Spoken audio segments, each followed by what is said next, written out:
Ngopo Bagong? Ngopo ya Gong memang? Kok lemu mlaku miring-miring. Isin ya aku terus. Isin ngopo? Mau jujur karo aku. Ora ngematke apa? Ora. Jamku anyar. Iya. Ning jame anyar kok. Le mlaku miring-miring. Apa? Apa to? Apa to sebabe? Kok jejuluk Prabu Sri Bathara Kresna amarga menika titising Sang Hyang Bathara Wisnu. Sapa to Sang Hyang Bathara Wisnu? Biar kowe ora. Senengane gawe masalah saiki pikiran nek ngono iki. Truk.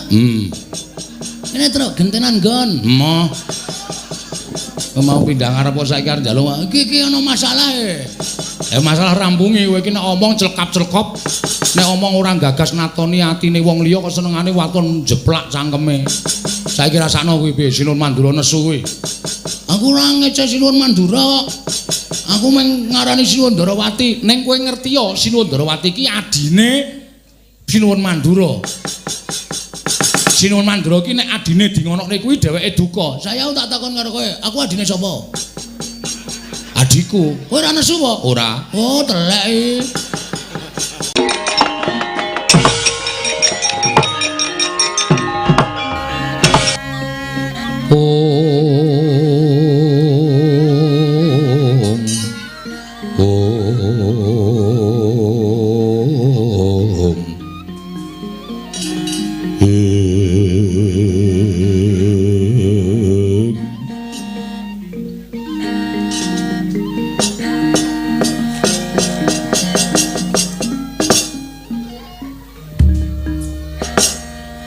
Suraos kados pundi Koko Prabu dene paduka paring dawuh ingkang mekaten Yayi nuwun sewu wale-wale menapa ingkang aturaken menika jumbuh kalan menapa sedyanipun ing Raka ing Ndarawati ingkang mestinipun Pandhawa menika tansah sumindhe dhateng pangawaos paduka bebasanipun Pandhawa menika ngendika seklimah tindak semecak mboten ate kantun tansah tetarosan lan paduka Kanjeng Koko Prabu namung teka dinten sakmangke wonten wiyosing pangandika Kanjeng Koko Prabu aring dawuh bilih rawuh paduka nyuwun senjata pitulung dhateng para Pandhawa Koko Prabu kepareng mambabarana ingkang sejati Yayi nuwun sewu wale-wale menapa sampun wonten tigang candra tangeleng kanika dinten sakmangke menika negari Ndarawati kados ketaman welak ing Jawata negari Ndarawati kados ketaman pegebluk kathah para kawula ingkang enjing sakit sonten ketiwasan sonten sakit enjing kapralaya mongko sampun boten kirang-kirang nggih kula ngupaya Brahmana kuwiku pandhita winasih sewa sugata miyang para nimpuna supados nambak rengkaning praja parandiring katindakaken gagar wigar tanantuk karya mangsa kala ingkang sampun ngatetepaken ingkang rayi alampah sarinarite sesemek ron raja mula bebantal bata sarimbak nalika semanten nampi sasmitaning Jawata bilih negari Ndarawati saged waluya nirmala temah jati temah mulya menawi para Pandhawa ingkang suka sakbiyantu bot repotipun ing Raka ing Ndarawati Yayi nuwun sewu Yayi mboten nampa kula wantun namunggel dhateng ing sami paring pangandikan utawi kula mboten nampa arep barbah pisang dhateng aturipun Yayi Kresna babar pisan mboten namung sanget mboten nginten wanci enjing Yai Prabu sampun prapta wonten negari Mandura sarwi tawang-tawang waspa sareng kula dangu menapa ta sababipun Yai Kresna dene sowan dhateng negari Mandura tumuli Kresna waloka dhateng Raka ing Mandura kawontenan negari Ndarawati lan badhe nganti ingkang Raka sowan dhateng negari Ngamarta kinarya saksi tama badhe aturipun Yai Kresna ingkang kunjuk paduka Yai Samyaji sanget boten nginten bilih negari Ndarawati ketaman pagebluk ingkang madal saliring usada langkung-langkung mboten nampa kula ngetingal-ngetingalaken labatanipun Yai Kresna menika babar pisan mboten namung sampun marambah makaping-kaping Pandhawa menika nampi pepeteng Yai Prabu Kresna ingkang saged madhangaken Pandhawa nampi ribet Yai Kresna ingkang saged ngudari ribet menika kala wau mila sampun mboten maneh menawi antawisipun Ngamarta lan Ndarawati menika kalih-kalih ngatunggal tiganipun ngemor menika Mandura mila suruh sanget panyuwunipun ing Raka ing Mandura dinten sakmangke kepareng paduka Yai Prabu suka sakbiyantu dhateng bot repotipun kadang kula ing Ndarawati Yai Koko Prabu. Sedaya pangandikanipun Koko Prabu Ndorowati sampun kula tampi. Namung gandeng Pandhawa menika boten namung punta piyambak, nanging klebet Werkudara Arjuna tuwin kembar menika ugi piranganipun Pandhawa. Mila menawi wonten keparing inggalih kula nedya nanting dhateng kadang kula sekawan langkung rumiyin menika langkung prayogi Yayi Werkudara. Nggih. Ora usah dadak nganggo lidah sinambung. Siadi wis midhangetake apa kang dadi ngendikaning Koko Prabu Ndorowati. Nadyan Werkudara mbok dawi munggah gunung jegur segara. Ora bakal wegah. Watu dados sarana waluyaning Praja Ndorowati. Werkudara samapta ing gati sawiga ing diri Koko Prabu. Nadyan bebasanipun kula kedah manjing tumangan. Waton dados sarana waluyanipun negaring Ndorowati, kula mboten badhe selak. Koko Prabu, nadyan kula kadhawan mlampahi teng tebih. Kula sagah waton dados sarana waluyanipun Praja Ndorowati. Koko Prabu, nadyan kula kadhawan beto barang ngawrat, kula mboten badhe selak. Waton dados sarana waluyanipun Praja Ndorowati. Koko Prabu. Koko Prabu paduka midhanget piyambak kesaganipun para kadang. Waduh Yayi. Handadosaken suka marwata suta manahipun ing Raka Ndorowati. Ing mekaten daya-daya kula aturi paring dawuh. Menggah menapa ing kedata tindakaken dening para Pandhawa, Puntadewa mboten badhe selak. Yayi, nuwun sewu. Mantres sabdaning Jawata ingkang sampun kula tampi bilih negari Ndorowati saged waluya nirmala temajati menawi para Pandhawa ingkang suka sakbiyantu bot repotipun ing Raka Ndorowati. Wondene sabdaning Jawata ingkang sampun kula tampi, negari Ndorowati saged padhang tumuli oncat saking pepeteng menawi negari Ndorowati kedah tinumbalan pusaka Ngamarta inggih menika pun pustaka Jamus miyang jimat kelima sada Yayi. Lenglengeng driya mangungkung mangungkung ganduan rimang lelena tanpa kanin yen tantulusa amangku sang Dyahutama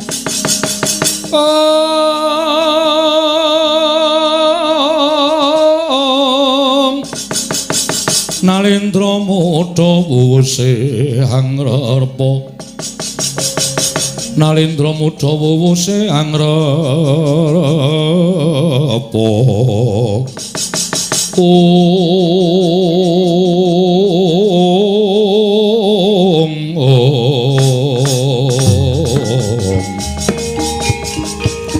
miat langening kalangkuan aglar pandan muncar tinon lir kakunang surem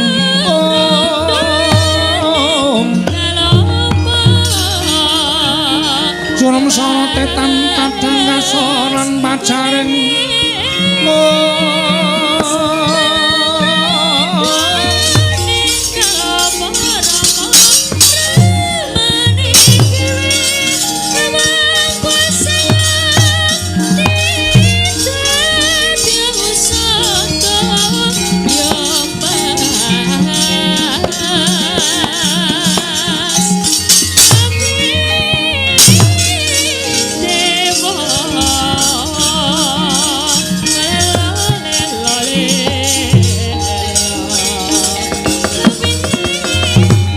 Madyaning pasawakan negari Ngamarta.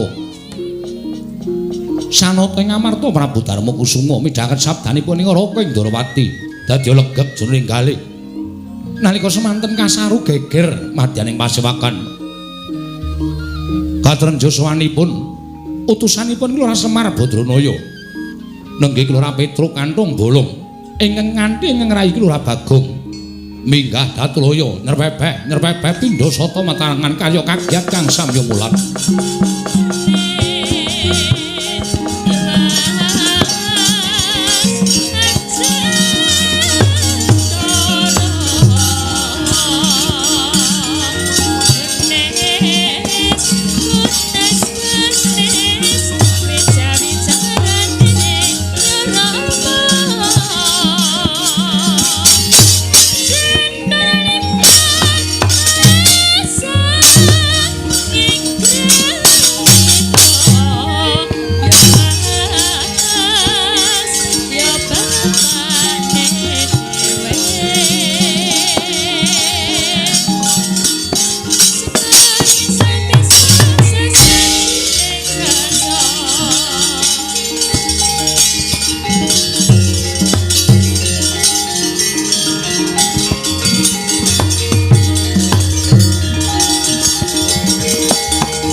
Sinongwati jagat kinari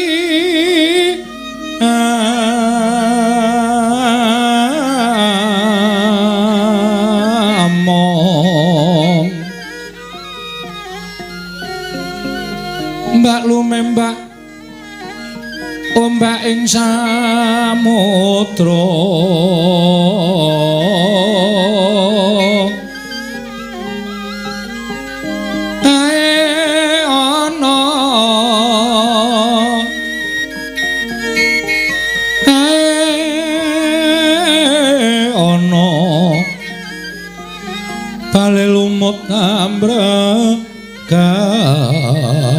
kanggeng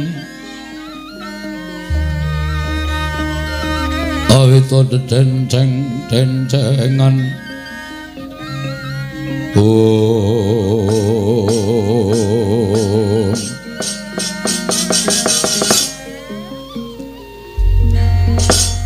Koko Prabu dereng ngantos prananggen kula nampi sabda pangandika paduka menika kadidene wonten sawanipun Petruk Panakawan Ngamarta Sumawana Bagong kang munggah wonten ing Datulaya Koko Prabu jagat waisaning Ubathara Wayapura jagat Yayi nadyan semantena Petruk menika tasih panakawanipun kadang-kadang kula para Pandhawa mbok menawi Petruk sowan menika gadhah wigatos tumunten katimbalana menapa wigatosipun Petruk Koko Prabu kasinggihan kemareng lenggah ingkang langkung mrayogi kawula ngestaken dawuh Panakawan Petruk sawise satata asu ingkang dadi napas asat ingkang dadi riwe padha raja sapraptanira Petruk kantong bolong nunamit pasang Kalimantabe tinebene kula doni dumawaing tawang tuwang linepatna ing tula manusinuwun menawi kaanggep lepat nyuwun mahapunten dersanipun kula menika namung derajatipun batur kula menika namung Panakawan kula menika namung tiyang wingking saumpamanipun ewadene kula wantun sowan ngabiyantara menawi wonten duna dungkap kiranging tata krami kula nyuwun pangapunten Petruk kanthong bolong ora dadi apa kepareng ngaturaken sembah sumungkeming pangabekti kula kunjuk sandhap wadanipun Gusti kula ingkang sinuwun ing Ngamarta ya Petruk ndak tampa pangestuku tampanana kula pundhingga jimat paripindhayan ing kasantosan Panakawan Bagong padha raja sapraptanira Panakawan berkah pangestunipun sinuwun Prabu Darma Kusuma tansah winantu ing kabagyan niring sambikala. Bekti kula kunjuk sinuwun. Iya Bagong. Lumrahe wong ngaturke bekti kuwi nganggo nyembah. Sira ming matur tok tanpa ngubahake asta. Ngopo Bagong? Ngopo ya Gong memang? Kok lemu mlaku miring-miring. Isin aku terus. Isin ngopo? Mbok jujur karo aku. Ora ngematke apa? Ora. Jamku anyar. Iya. Ming jame anyar kok. Le mlaku miring-miring. Aku ndak tok loke kowe iki nek aku ndek apa-apa senengane ngeloke.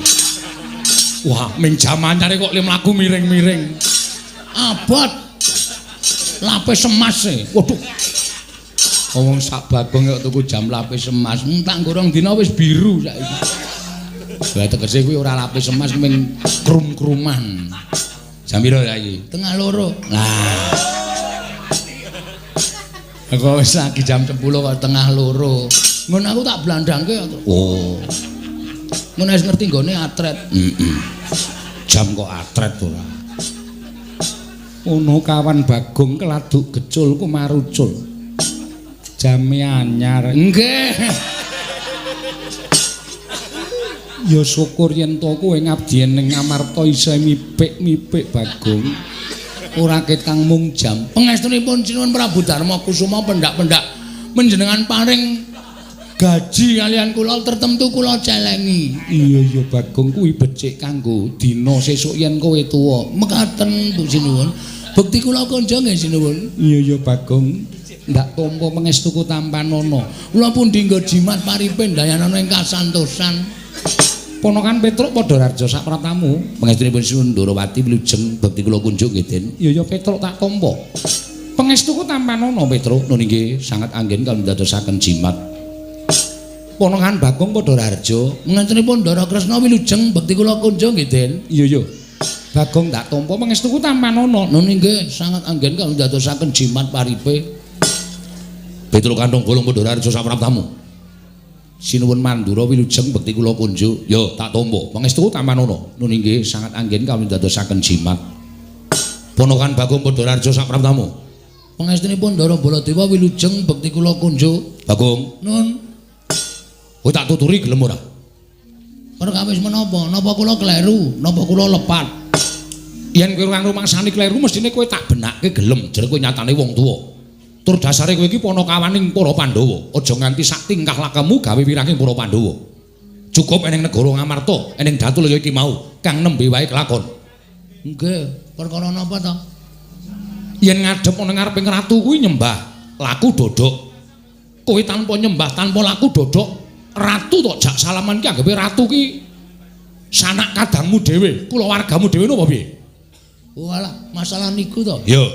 Napa nyembah niku kudu napa? Lho, tudune kowe ngadhep karo ratu iku kudune nyembah. Lah nggih kula takon nyembah niku kudu napa? Nyembah niku ora kudu.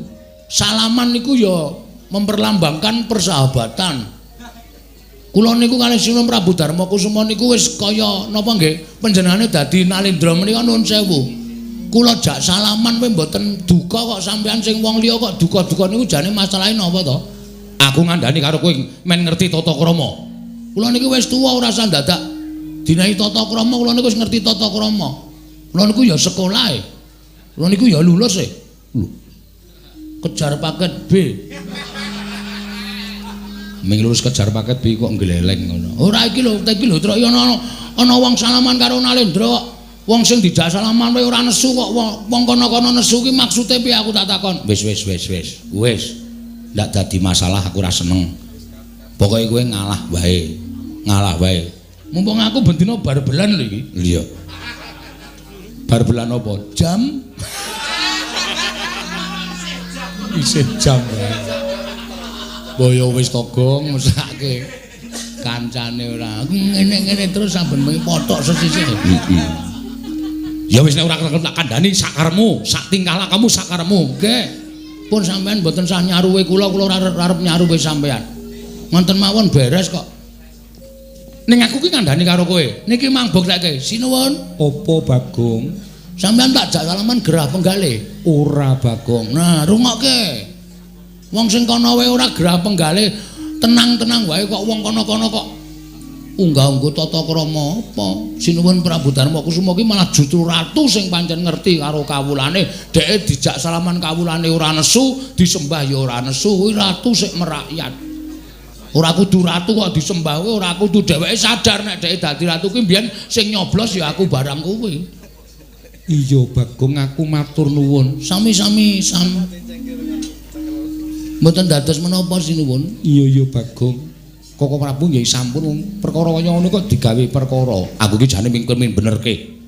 Ning kok malah aku sing diwejang karo Bagong. Lah wong Bagong menika nuwun sewu, piyayi wasis. Nadyan kados mekaten menika Bagong menika wong pinter, Bagong menika ora wong cubluk, ya mung pasuryane wae pancen rada kuciwa. Ning nek pikirane nuwun sewu menika lantip panggraitane. Ya Bagong ya, Ya ora patheka. Iki apik dialem ora gelem elek dilokke moh ki angel lho wong kaya ngono kuwi. Petro, Nun, selamat kamu. Ndara Werkudara wilujeng. Bagong. Nun. Selamat kamu. Nggih. Wilujeng, Ndara. Yo. Prayogakno. Nun inggih sampun boten kirang prayogi. Bagong prayogakno. Nun nggih sampun boten kirang prayogi. Petro wonten dawuh sinuwun. Padha raharja sapraptamu. Wilujeng dereng sambikala bekti kula kunjung nggih, Den. Iya Petro, Bagong padha raharja. Nggih, Ndara.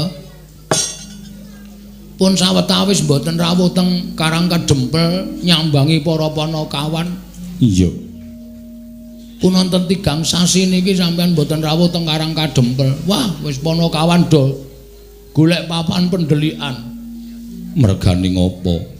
Sampeyan boten rawuh teng Karang Kadempel niku sing dadi dayohe Semar Gareng Petro Bagong niku mung debt collector.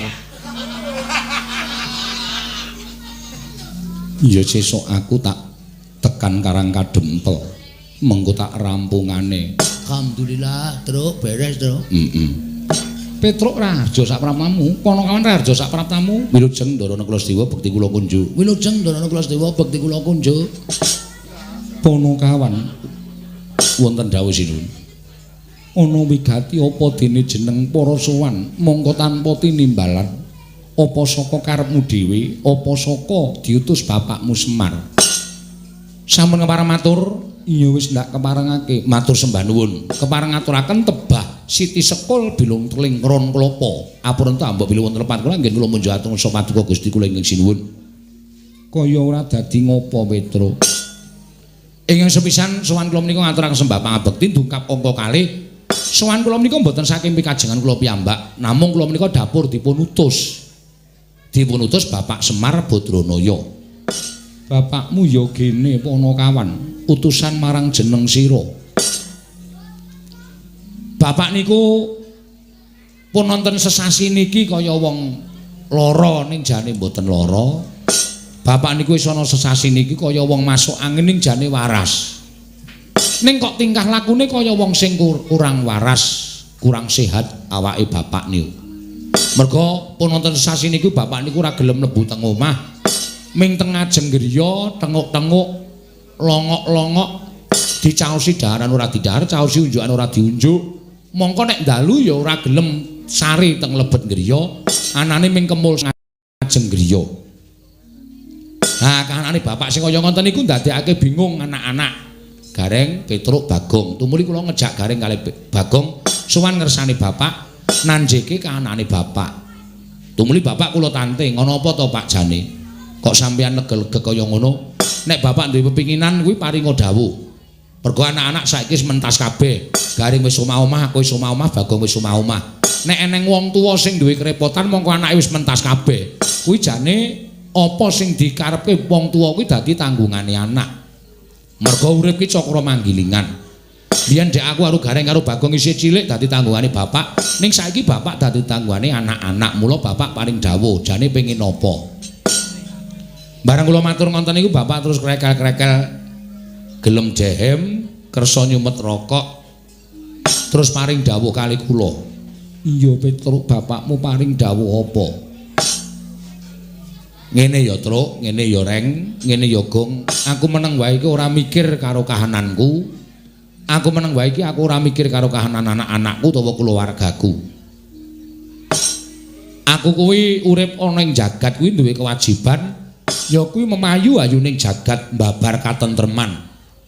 Monggo sing tak mong kuwi para satria ing ngateken ati suci pepayung budi rahayu para paya Pandhawa. Aku mapan ing negara Ngamarta kuwi wis tak niyati. Nalika semono aku seneng negara Ngamarta kuwi dadi negara ingkang subur makmur warata tias bagya mulya gemah ripah loh jinawi kawulane tentrem padha mat sinamatan daya dinayan tunggal cipta rasa karsa lan karyane. Aku seneng mula Ngamarta kuwi kondang kawenang-wenang ning sawangen tru saiki Ngamarta dadi ora padha kaya mbiyen. Ngamarta kawulane padha regejegan sithik-sithik padha bentak sirah sithik-sithik padha gelut mung perkara barang sing sepele. Mongko nggone regejegan kuwi ora kok karo wong liya, malah karo sanak kadang mitra kawruh tangga teparu mung perkara barang sing sepele. Lah kanan sing kaya ngene iki tak anggap yen to Ngamarta ki menanu kawulane krisis kamanungsan utawa krisis moral. Papan-papan pangibadan ora diparani, papan-papan pasinaon ora ditekani, sing ditekani papan-papan maksiat. Mula kahanan kaya ngene iki nek tak nengke wae, nek nganti Ngamarta rusak gedene Ngamarta kuwi rubuh sing diluputke dudu sapa-sapa ning Semar. Semar ora iso momong negara Ngamarta kanthi becik lan apik. Mula kanan sing kaya ngene iki kudu tak rampungi, Aku kudu iso mbalekake negara Ngamarta kuwi mujudake negara ingkang adil, makmur, warata, tias bagya mulya. Kawulane tentrem, kawulane ayem, ora ana tumindak sing nalisir saka angger-angger pranataning hukum negara Ngamarta. Mengkono Petro nggih. Lah sranane aku pengen bangun pura kencana tru. Kaget kula. Semar niku wong sekeng, Semar niku wong ora duwe, Semar niku wong melarat. Kok arep bangun pura kencana wis iso diwestani. Pura niku papan, kencana niku barang sing larang utawa kencana niku Mas Jamrut Hergeni menika wujudipun kencana. Apa ya Bapak iso? Gose kowe aja salah tampa tru. Aku bangun pura kencana ki ora kok bangun papan sing magrong-magrong dumadi saka Mas Mutiara Jamrut Hergeni kuwi ora. Nanging aku bangun pura kencana kuwi papan, kencana kuwi Mas. Papan sing ngembane uripe para kawula sak negara Ngamarta kuwi ayem, tentrem, rukun manunggal tetunggalan, tunggal cipta rasa karsa lan karyane sumuyut marang Pangrehing Sinuhun Prabu Darmakusuma. Aku pengen ndadekake negara Ngamarta kuwi kaya dene wujuding papan pura kencana ingkang kebak kanikmatan, kebak kabungan lan kebak kabagyan. Oh ngaten Pak. Iya. Terus pripun kula matur ngaten Bapak paring dawuh. Ning syarate ana. Syarate apa Petro?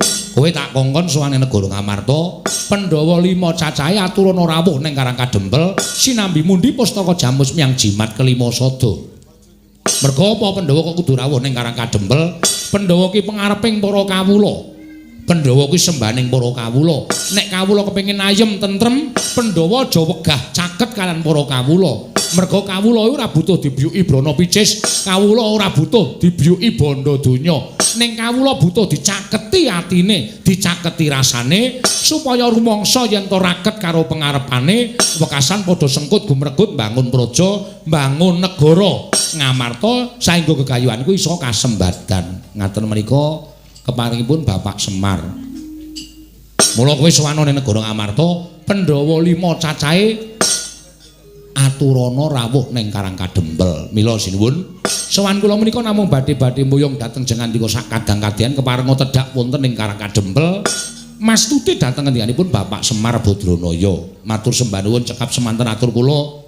Monggo kula ngarantu dhateng sabdanipun Sinuhun Prabu Darmakusuma. Petro, Nun, gegayuhane bapakmu kuwi pancen bener, apik lan becik, Nun inggih. Nanging aku tak taren karo dulurku papat cacahe, merga Pandhawa kuwi 5, ora ming Puntadewa pribadi. Oh nggih monggo menika langkung prayogi. Menika ingin dipun pestani musyawarah menika ngaten menika. Menawi Sindara Werkudara, Ndara Janaka, Ndara Nuklasdewa kersa rawuh teng Karang Kadempel, ah niki ateges gegayuhane bapak bakal kasembadan. Werkudara, nggih. Si Adi wis midhanget ature Petruk, wis. penemune si Adi piye? Petro, nun yen bapakmu bakal bangun Pura Kencana, kuwi kegayuhan sing luhur. Malah yen kepara matura karo bapakmu, yen butuhake Prabeya, butuhake apa wae, aja metu saka bapakmu. Ning metu saka Jodipati, aku ora bakal wegah cucul kanggo kasembatan kegayuhane bapakmu. Alhamdulillah. Matur suwun, Ndara. Ndara Janaka pripun? Petruk kanthong bolong ora ming Jodipati. Yen perlu aku bakal sak biyantu kelawan bapakmu, ya lair, ya batin Petruk. Jan matur sembah nuwun. Ndara kula Sedewa pripun? Petruk kanthong bolong aja kuwatir. Yen pancen ragat saka Jodipati lan Madukara isih kurang, yen perlu sawu jajar kasatriyanku digadhekke dhisik ora apa-apa. Kanggo ragat bapakmu Petruk. Estu menika? Iya Petruk. Alhamdulillah matur sembah nuwun. Ndara nekul anu Sedewa, iya Petruk aku ya ora bakal wegah. Apa sing dibutuhke bapakmu aku bakal nyukupi. Gegayane bapakmu mau luhur Petruk. Matur sembah nuwun tanpa pepindhan. Jan kelakon penjangkane bapak. Ngetokke nek ndara-ndara kula Pandhawa menika nuwun sewu mboten lali dhateng menapa ing sampun dipun tindakaken bapak. Nyatanipun bapak menika sangat ageng lelabetanipun kaliyan para pepundhen kula Pandhawa. Petruk dalem aja seneng dhisik. Lho lha pripun wong sedaya pun sarujuk kok. Panjenengan kantun bidal kula kantun mangkat, ndara-ndara kula Pandhawa ugi kantun tindak. Kok tasih paring pangandikan mengko dhisik? Mergo bingung rasaku Petruk. Sebabe Koko Prabu Ndarawati rawuh mrene, Koko Prabu Baladewa rawuh mrene kuwi uga mbutuhake pustaka Jamus Myang Jimat Klimasada. Lho. Sinuwun Ndarawati. Iya Petruk.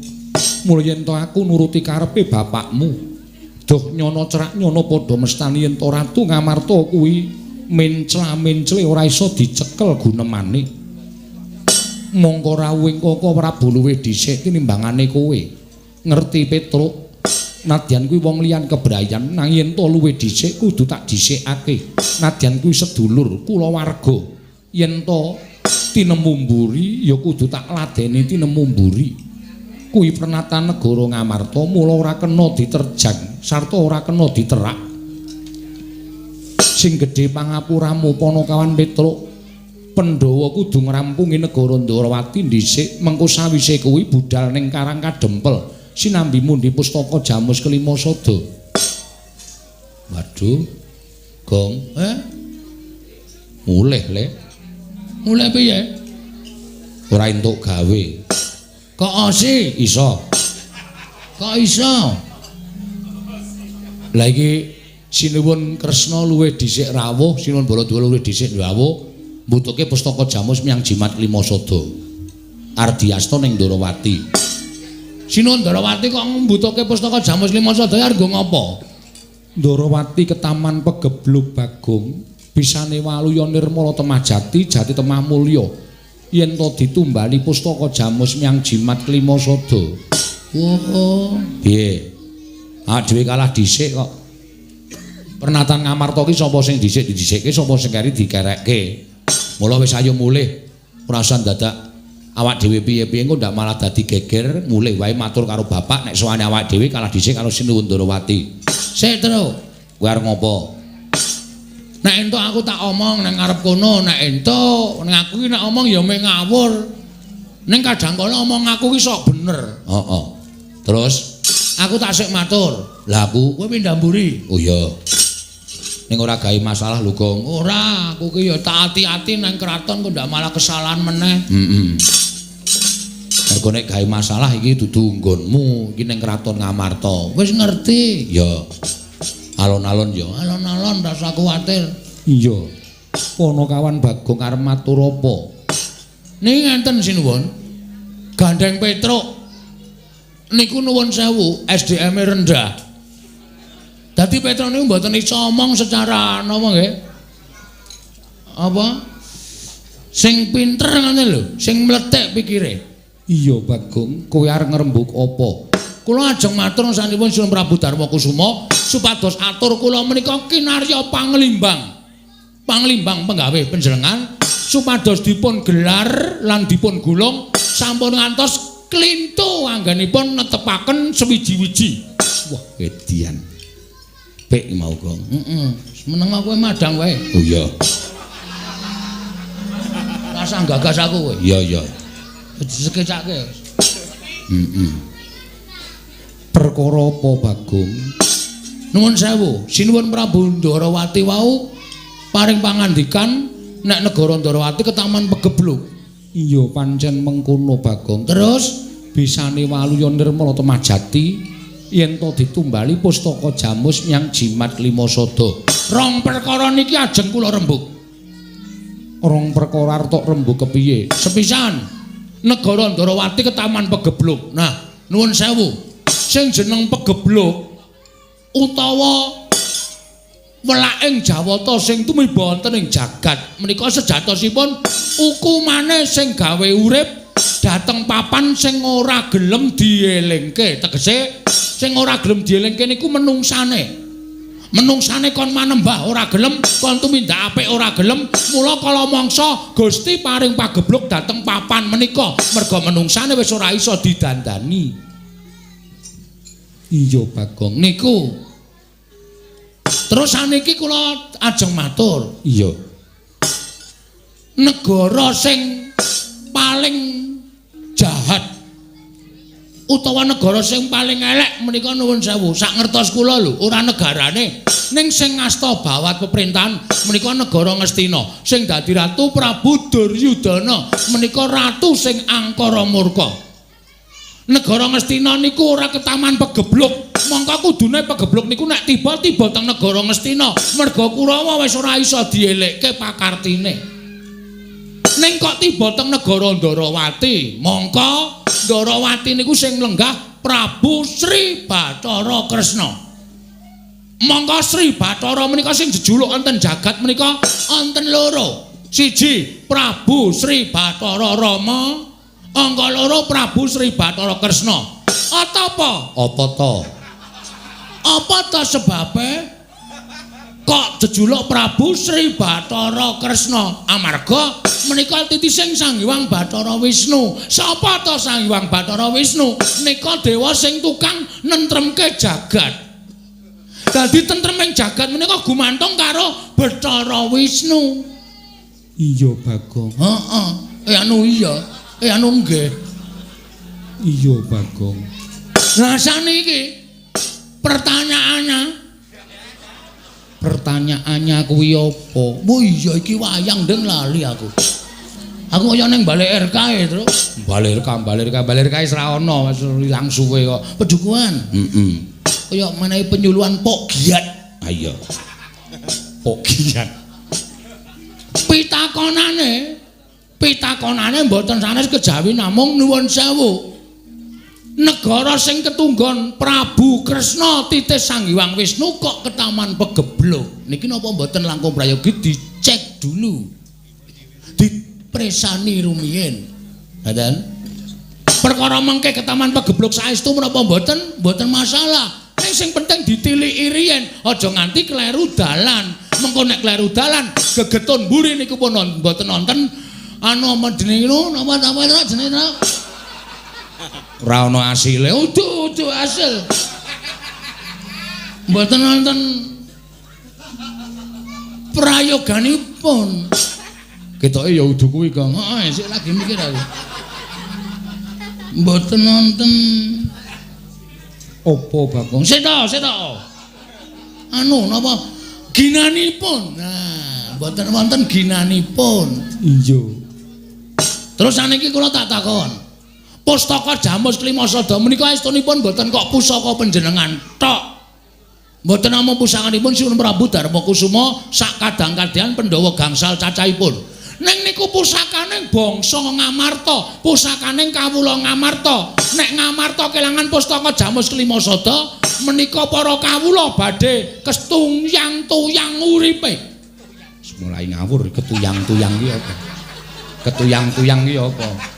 Pokoke rekoso lho, Truk. Nek bahasane wis dodong. Ketuyung-tuyung. Rekoso uripe, tanduran ora bakal tukul, uripe masyarakat ora ayem.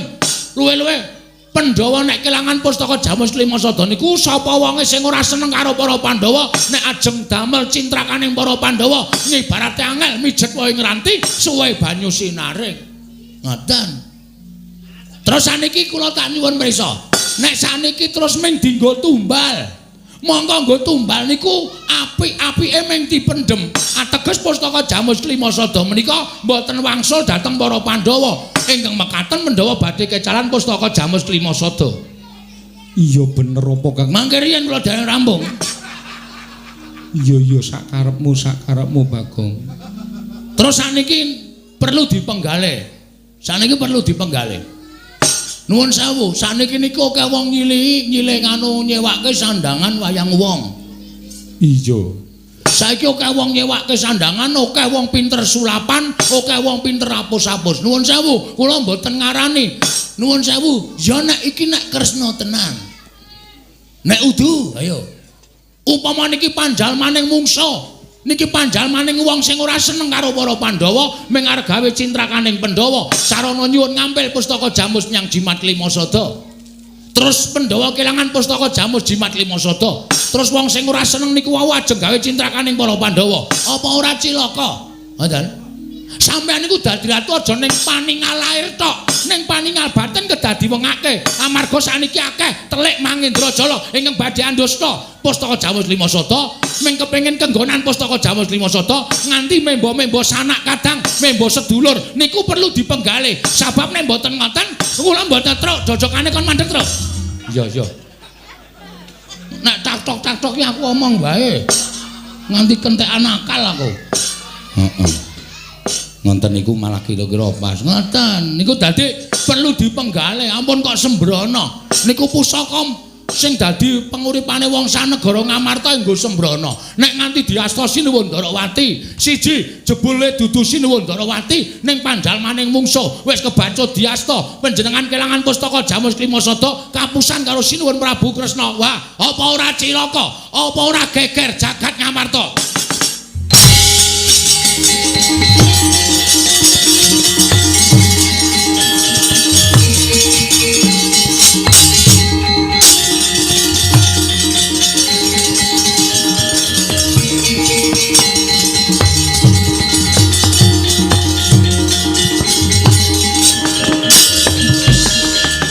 Maning jajalanat iblis lanat sukertaning bawono. Wah, derajate ping batur kok drangap-drangap nerweteh kaya bedhek sing mundhep pategalan drewi kok grojokan sapi. Bagong. Pono kawan Bagong. Biar kowe ora senengane gawe masalah saiki pikiran nek ngono iki. Truk. Ini truk gentenan nggon. Emoh. Mau pindah ngarep saiki arep njaluk iki ana masalah masalah rampungi kowe iki nek omong celkap-celkop nek omong ora gagas natoni atine wong liya kok senengane waton jeplak cangkeme saiki rasakno kuwi piye Sinuwun Mandura nesu kuwi aku ora ngece Sinuwun Mandura kok aku mung ngarani Sinuwun Darawati ning kowe ngerti ya Sinuwun Darawati iki adine Sinuwun Mandura Sinuwun Mandura ki nek adine dingonokne kuwi dheweke duka. Saya tak takon karo kowe, aku adine sapa? Adikku. Kowe ora nesu apa? Ora. Oh, telek iki. Pahit kowe iki ora sebaya mukti sebaya mati nek carane ngono kuwi. Ha wis karepmu. Wis kono ditandangi. Aku ora ngerti masalahe kok. Bagong. Bagong. Noleh mrene. Jam pira ta iki? Ora urusan jam. Yo jame anyar kok delek-delok nilai jam, delok-delok nilai jam. Kowe mau geneman piye? Kowe mau geneman piye mulo gake saiki kowe tak takoni wangsulana. Kowe mau geneman piye? Kowe mau omong piye? Lali. Wis ket mau le omong. Wis lali Sinuwun kowe ngino karo Yai Prabu Darawati. Kowe ngarani Yai Prabu Darawati ki panjalmaning mungsuh kang bakal lembut pustaka Jamus Klimasada. Ya ora. Kowe ngarani Yai Kresna kuwi panjalmaning mungsuh sing bakal gawe cintrakaning para Pandhawa. Iya apa ora? Iya. Wis domongi iya kan dadak iya apa ora? Iya apa ora? Anggepmu apa? Kowe wani ngerweteh gunemamu ngino marang Yai Prabu Darawati anggepmu apa? Mboten apa-apa. Kowe iki derajatmu apa? Kula batur. Yai Prabu Darawati niki ratu. Ing atas pantes kowe batur kok wani ngina karo ratu. Nuwun sewu, sing kagungan asma Sinundrawati sapa? Lho, Yai Kresna. Sing tak ece meneng wae kok wong liya geger ki ngopo? Hah? Sing tak ece meneng wae kok wong liya kok geger ki ngopo? Lho, aku kakangne. Tru, kowe kakangku ya, Tru. Udu. Tru. Emah, ora melu masalah yo. Aku kewedan iki, Tru. Syukur sae aneh-aneh ora. Engko jamku nek anggo perang mati. Lho. Mati tenan tok detikane kok bali mutere ngiwa. Ngiwa ya ben ora. Tegese kowe wani karo Yai Prabu Ndrawati. Tegese kowe wani karo Yai Prabu Ndrawati padha karo wani karo Natamandra Prabu Baladewa. Ayo saiki kowe bali. Kowe bali. Bali teng pundi? Bali nang Karangkadempel. Kok kon bali niku pripun kula niku diweling karo Bapak Bagong Petruk kowe bali kena ning kudu bareng karo Pandhawa 5 cacahe mundi pustaka Jamus miyang jimat kelima sada. Tegese kuwi wangkal. Mboten wangkal. Ning mengkele bali. Tegese kuwi wangkal. Asal terserah. Sampeyan ajeng ngarani napa monggo mawon ning sing penting kula mboten ajeng wani karo sampean. Ning kowe wis wani karo aku sarana kowe ngunek-unekke Yai Prabu Ndrawati. Kowe nguman-uman karo Yai Prabu Ndrawati. Kuwi natoni atine Baladewa. Yen kowe wani karo Baladewa tegese kowe wis wani mati. Yen kowe wani karo Baladewa tegese kowe wis wani mati. Aku ora bakal awel yen to menjabut nyawamu yen pancen kowe suwijining abdi wong ora ngabekti karo Bendara. Truk, nyawa lho, Truk. Dur. Matur nuwun ya, Mas. Dapure. Lawan, jangan takut. Yes, tenang wae. Somong ra iso ngrampungi. Jam berapa iki? Jawe tetel tenan lho, Kong. Ora ngisu-ngisu ngarep omong. Merek apa kuwi? Cross. Wo. Nyeketan 1000 pamerke. Sing penting klip-klip. Sing penting klip-klip. Ana mutiara kudu mutiara kuwi ming imitasi. Petro, nun. Aku butuh karo Bagong. Bagong adik kula. Nun sewu. Nek perkara sampean belani karo rayine, kula yo belani karo adik kula. Ning kula pikir napa sing dingendikake Sinun Mandura utawa sing dikandhake Bagong niku kabeh nyata, kabeh ana buktine. Nyata ana buktine piye? Ndrawati kok taman pegebluk niku nek cara kula mokal kelakone. Tur langkung-langkung pustaka Jamus Klima Sada kok arep didadekke tumbal niku monggo nggo tumbal niku api-apike ming dipendhem. Niku kula ora gathuk, kula ora mathuk, kula ora condong. Mula napa sing dikandhake Bagong niku kabeh kula itung-itung pancen bener. Sinuwun ngamarta aja nganti sisip maringaken pustaka Jamus Klima Sada. Nek nganti kleru niki mangke kriwikan dadi grojokan geguyon dadi tangisan. Wah, ladalah yen ngono wis pidak jempol karo adimu kowe ngetek senggeranggon nebu sauyon karo Bagong. Lho, niki adik kula. Ing nang rayu dunak-unekke kali Bagong kowe panjenengan ora trima. Apa meneh adik kula ajeng mang mateni sampeyan wis ngendika. Nek kowe ora gugu karo Baladewa, aku ora awel mateni karo kowe Bagong. Lah niki perkarane wis nyawa. Niki perkarane wis nyawa. Nek kula kelangan Bagong, kula lara ati kula. Kula ora duwe kanca dienggo gara-gara ya, Gong. Heeh. Rumangsane anggepe apa? Nyawa nggo dolanan. HP we mati do bingung golek ces-jes. Apa? Ces-jes. Ces-jes ora. Oh jenenge, Tru? Mbok ora ngerti aku ora. Engko kandhani ya, Tru. Heeh, engko nek bar perang. Ngoten niku. Mula saiki kowe bali yo. Bali pripun? Kowe bali yo kandha karo bapakmu. Kandha karo bapakmu. Bapakmu ki wong sekeng, bapakmu ki wong ora duwe, bapakmu ki wong melarat. Semar ki mengkere karo bangun Pura Kencana ki bapakmu ki gablek apa? Kon ngilo karo gitoke, kon nyawang karo cengele. Wong melarat karo bangun Pura Kencana ki bapakmu ki ora nyawang karo kahanane. Wo la iki. Gong, siap. Oke. Dadi perang tenan iki. Oh, aku tak bali. Lho. Iki dadi perang kok aku tak bali wis dadi perang tenan. Wis siap, ora wedi ora usah kuwatir. Urip yo nggo ngopo bendina ming parani bang plecit. Esuk 2000, awan 2000. Sore 2000, sedina 6000 boros e, Tru. Ha kowe apa-apa tok kreditke kok. Mulane yo ngrekoso uripmu. Nuwun sewu.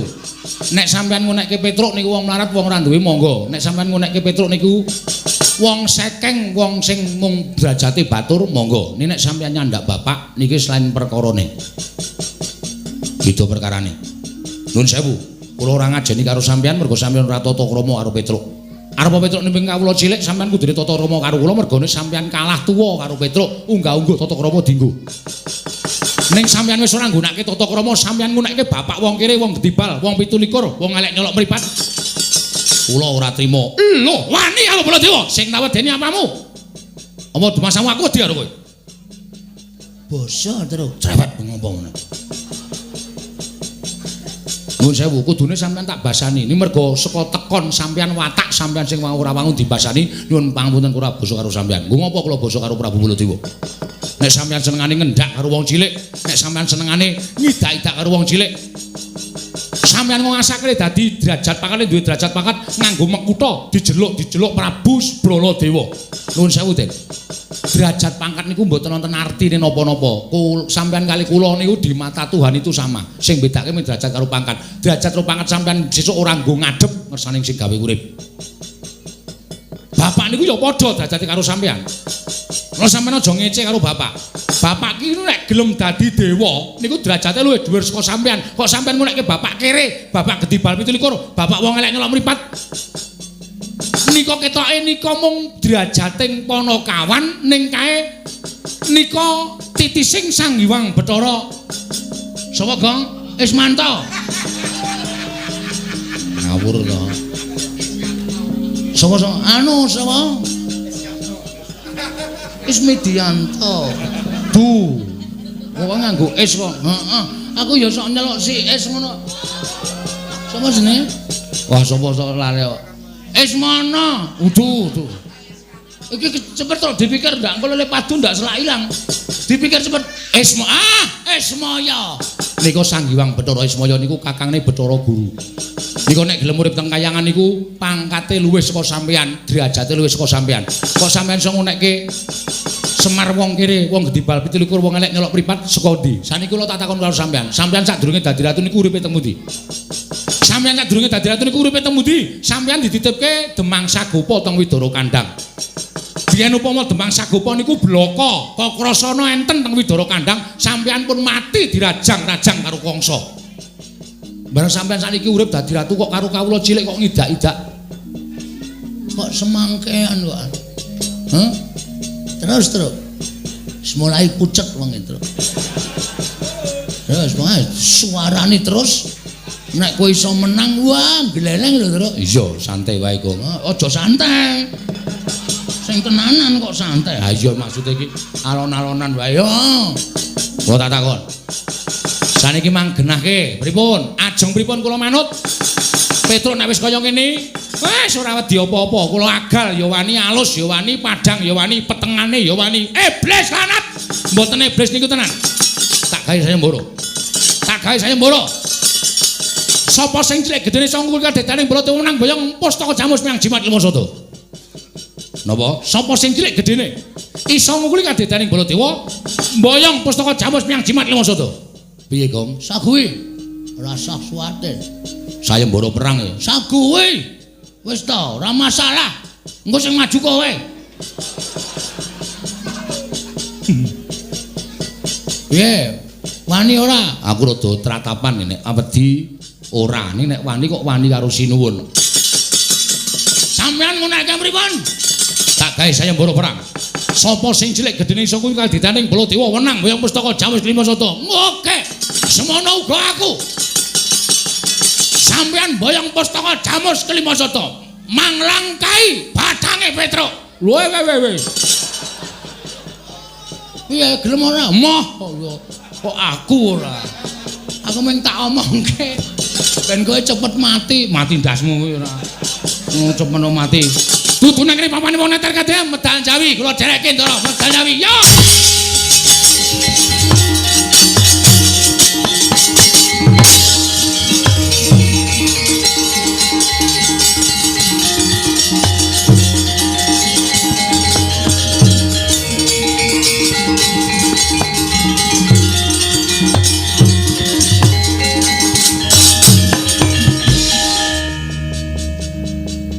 iki Bagong ora metu kok malah neng kene. Mbok yo gek metu. Metu kok disusu-susu. Metu ya sak penake. Alon-alon ya suwe-suwe metu. Iya cah edian. Omongane celekap-celekop. Semen. Niki kula men bingung kok sinuwun. Bingung perkara apa? Petra wis entuk mungsuh. Prabu Baladewa. Lah terus kula ken ngopo? Nganggur. Monggo kula niku wonge ra iso nganggur. Terus karepmu piye? Kula sisan teng mriki golek mungsuh. Lho. Sapa sing arep mbok mungsuhi? Petra kakang kula, Baladewa kakane Kresna. Kakang mungsuh kakang, adi mungsuh adi. Mbok ora aleman. Sampun. 11 kliwat 5. Jam bae rumah saya. Koko Prabu, wonten dawuh Bagong nantang kalian Koko Prabu. Lho, Bagong, non. Kowe nantang aku apa piye? Nek sampean selo ora ana acara. Oke. Lho, nek pancen nantang karo aku ayo mengo ndene, madhep rene, aja madhep rono. Oh siap. Padake wong loro saudon telu saurupan. Tak pikir-pikir tok sumbering perkara niku saka sampean. Lho, kok aku ngopo? Sampean nek ora negarane ketaman pegeblok tanah lamun nyilih pustaka Jamus Klimasada. Kenapa keblok ora kuwi dudu kuwasaning Kresna. Kuwi parenging sing gawe jagat. Mula aku ora duwe kuwasa nolak kalon pegeblok mau Bagong. Wis pokoke kula ngluputke sampean. Nek ana apa-apa Petruk nganti cilik lara gedhe tekaning pati. Ora ana wong sing tak incer selawane urip ana ing jagat kejaba mung Ratu Ndarawati. Lah yen kowe arep ngincer karo Ratu Ndarawati saiki sisan dirampungi. Oke. Padake wedi aku. Dirampungi cara piye? Kowe nantang karo aku sing tak wedeni apamu? Dudu ning kene papane wong Bangayuda. Ayo metu jaba. Piye? Metu jaba. Aja eman-eman. Metu jaba eman-eman aku. Rugi le rekoso. Werkudara. Apa? Mbak iki tulung geceken ndase iki lho. Ana-ana kawan kok bingungke kaya ngene mau dijak tantang-tantangan bareng jak metu njaba kok emoh. Asli aku tenan metu njaba aku. Teng mriki mawon diteter kadidene. Lho, iki keratone. Ha sing ngomong iki alas ya sapa? Saiki tak takon, nek kowe arep mani karo Kresna iki gamanmu apa? Lho, wani. Wong niku ora nganggo Adi Jaya Kawijayan, ora nganggo guna kasantikan, sing penting wani. Lah nek cara jaman saiki perang nek ming paitan wani wae mesti modar. Mergo aku duwe pusaka. Lho. Ya nggawa. Lho, mesti tak gawa. Wong pusaka. Apa upamane? Senjata cakra. Aduh. Terus aku duwe Sekar Wijaya Kesuma. Kuwi yen tak agem aku ora iso mati. Wah tenane. Iya. Mbok aku njaluk. Lho, nggo ngopo? Nggon aku kerep mati e. Mbok tak ombene men urip terus.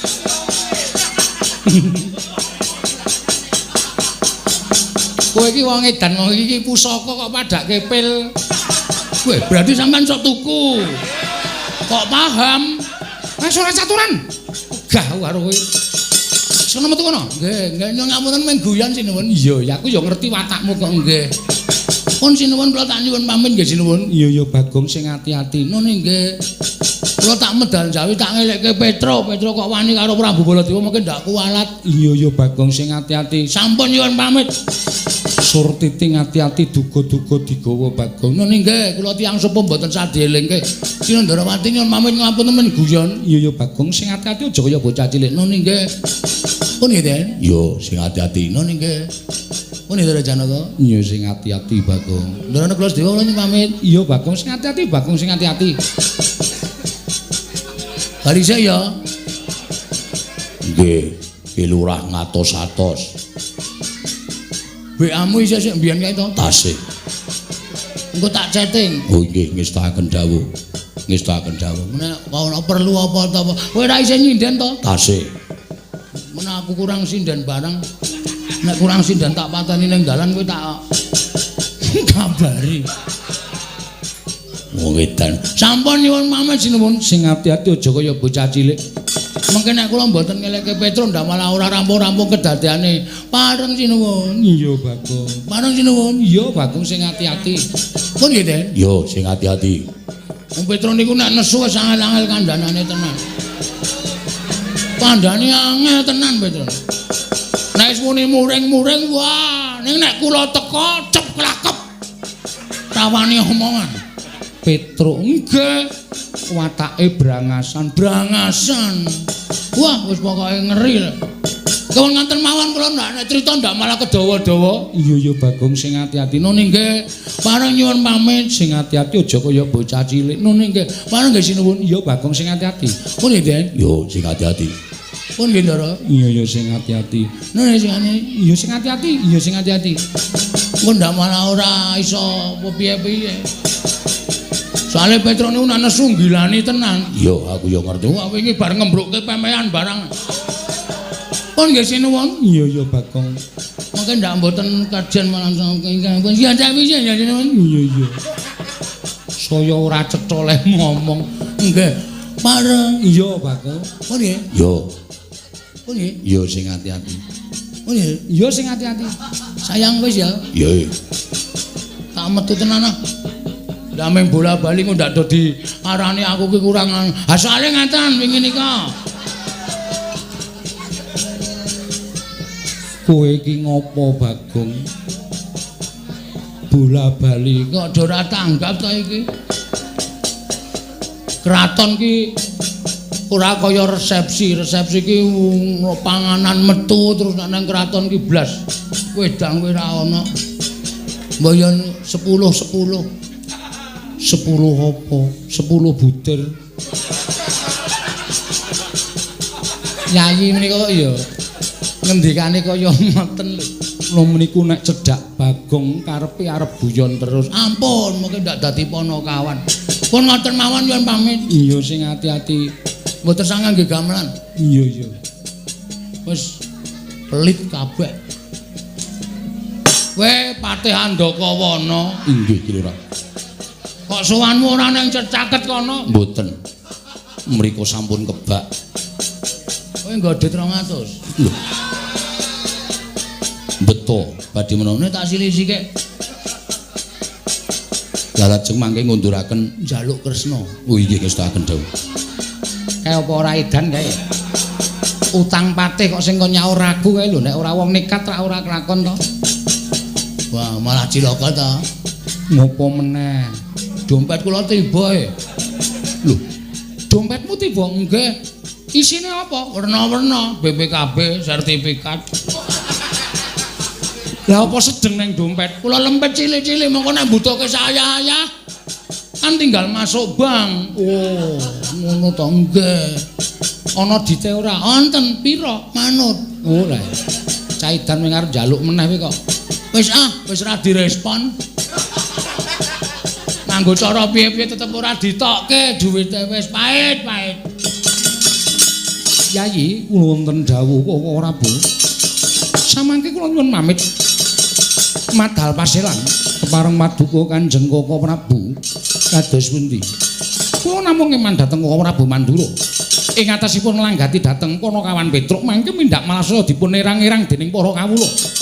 Kepareng dinten samangke kula nyuwun pamit Koko Prabu sembah kula ing nderekaken Kanjeng karep paduka Kanjeng Koko Prabu inggih Yayi.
wonten maring adawu Werkudara. Nggih. Pun Kakang bingung. Paran ingkang kudu ndak aturi pustaka jamus miyang jimat kelima sada. Wah, mungkari manut barep kakangku. Aku percaya marang penggani barep kakangku ingkang lantip panggraitane. Koko Prabu. Menapa boten langkung prayogi minggah wonten ing sanggar pelanggatan. Meminta dhateng panguwasaning dat kamurping dat. Satemasak mangke paduka pikantuk kepadang dhateng sinten anggen paduka badhe maringaken pustaka jamus kelima sada. Kadanging pun Kakang Arjuna kaya lumaku ing wanci peteng kepapak obor sastra biar padang trawangan kula nun. Kang mangkono budalna kang padha sibo Dara. Nggih. Tatanan para kawuluran Wadyabalaja ngantos ingkang kasempyok ing aradan krana pangamuking Koko Prabu ing Mandura. Yo, estoe dawuh. Pun Kakang nedya manjing sanggar pelanggatan meminta Siing Bathara ing akarya luka. Barep kakangku. Nestu padha dawuhing barep kakangku. Budalna kang padha sibo ingsun kundur ngedaton kaya wis ora ana dawuh maneh. Purna gatining paranggilan. Sanadyan kundur kedaton jeluk saking dampar kencana kinapit gambaran gading kadhiraken saengganing peromban cedhi manggung ketanggung Joko paloro-loro ingkang sami ngampil upacaraning Prabon. Kawis tinggal saking Mandura tindak nyusri Naranata. Lamun katinon saking Mandrawa kaya gumebyar busananing Sri Naranata wau.